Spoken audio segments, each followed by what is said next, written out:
अस्सलाम वालेकुम व्यूअर्स। आज हम मम्मी के घर यानी बच्चों की नानों के घर पहुँचे, जहाँ पर हम हर मंगल को इकट्ठे होते हैं। हम तीनों बहनें, भाई और भाभियाँ और हम सब फैमिली वाले सब इकट्ठे हुए होते हैं।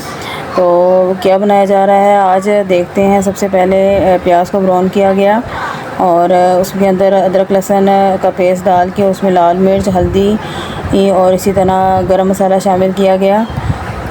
सूखा धनिया का पाउडर डाल लिया तो उसको थोड़ी देर के लिए इसकी भुनाई करेंगे और इसके अंदर गोश्त भी शामिल करेंगे और इसके अलावा दालें भी, जिनमें है मूंगी मसूर की दाल, माश की दाल और चने की दाल भी है, जो इसके अंदर हम शामिल करेंगे।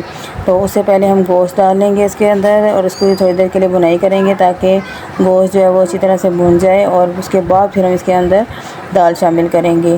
तो जैसा कि गोश्त गल गया है थोड़ा सा और इसके अंदर हम दाल शामिल कर लेंगे और मैंने और भाभी ने मिलकर ये जो है दाल बनाई और इस लम्हे को कैप्चर भी किया। ये सिर्फ खाना ही नहीं बल्कि ख़ानदान की मोहब्बत भी इसके अंदर शामिल थी।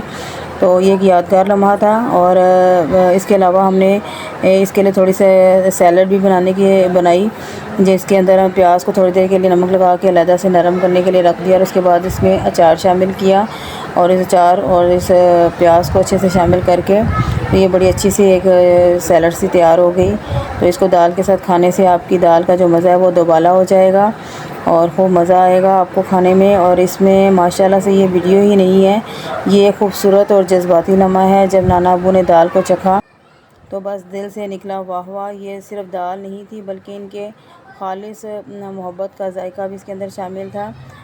तो जी तैयार हो चुकी है। तो इसको ज़्यादा से ज़्यादा शेयर करें, लाइक करें। और बच्चों ने भी अपनी खुशी का इजहार किया इसमें कि बहुत मज़े की बनी थी। रोटी के साथ इसको पेश करें और मज़े ले लेके खाएं। प्लीज़ लाइक एंड सब्सक्राइब करें। अब आप नाना जान का रिएक्शन भी इस वीडियो में खुद से देख सकते हैं।